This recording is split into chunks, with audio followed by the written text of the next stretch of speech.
The American television series Seinfeld was famous for its unusual and often strange conversations. These conversations often took place in a diner, a kind of small, informal restaurant.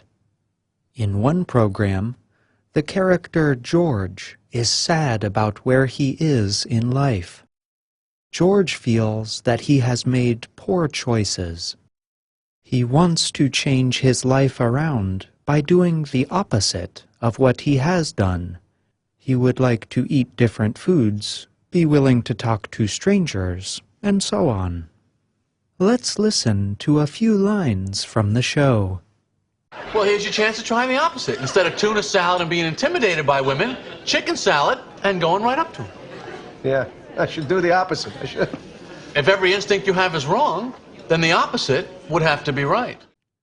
Today, we will explore the idea of opposites. Namely, we will look at words that have at least two meanings, one meaning and an opposite meaning. We will also explore disputes around these words, like one involving the word literally. English has a number of words with opposite meanings. They are called contronyms. You will hear contronyms in the news, official speeches, and everyday conversation. You will even see them in writing. Consider the word sanction. A sanction can be a kind of punishment for disobeying a law, especially an international law. Imagine you hear a news story about the United Nations Security Council. The story might begin with the words, Security Council votes to impose sanctions. If you follow the news, you are probably familiar with this expression. However, the word sanction can have an opposite meaning, an official approval for an action. For example, you might read a news story about a legal dispute. The story might say, critics say the policy lacked legal sanction. In this case, the critics are saying that the policy did not have official approval. Because sanction has a second, opposite meaning, it is a contronym. Here's another example of a contronym, the word bill. You can have a $50 bill, or you can receive a $50 bill for medical services. In the first example, bill means a piece of paper money. In the second case, bill suggests a document that tells you how much money you owe. Americans sometimes dispute the use of a contronym. Consider the word literally. On the Internet, many stories and videos are sharply critical of this word.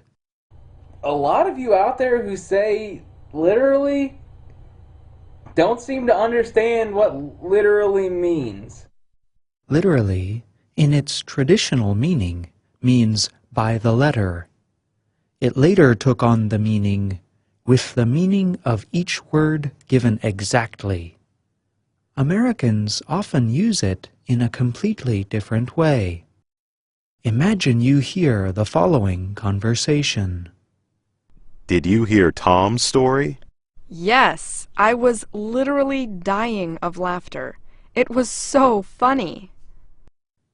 Here, the second speaker does not mean that she is dying.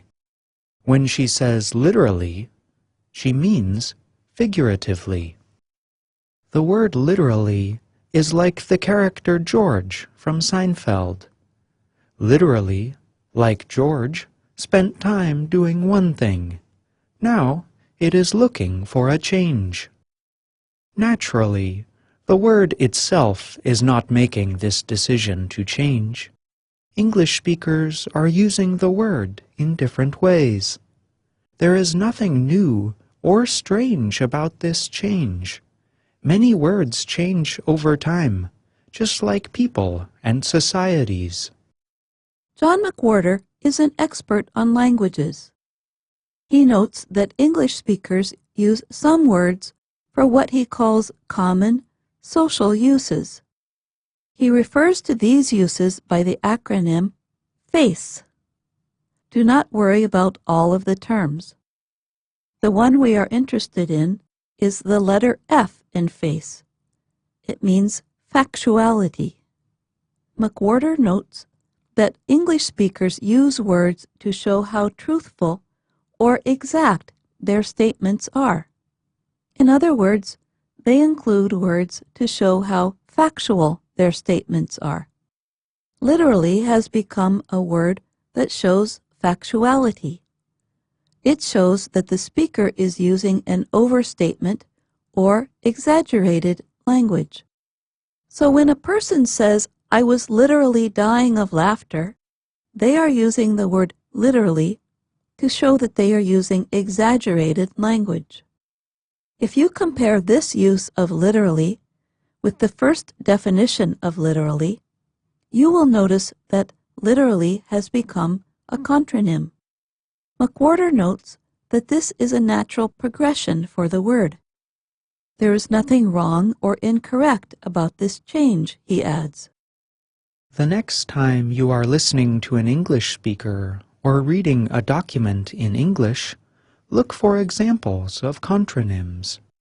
If you are having trouble understanding a sentence, it might be because the speaker or writer is using a less common meaning of a word.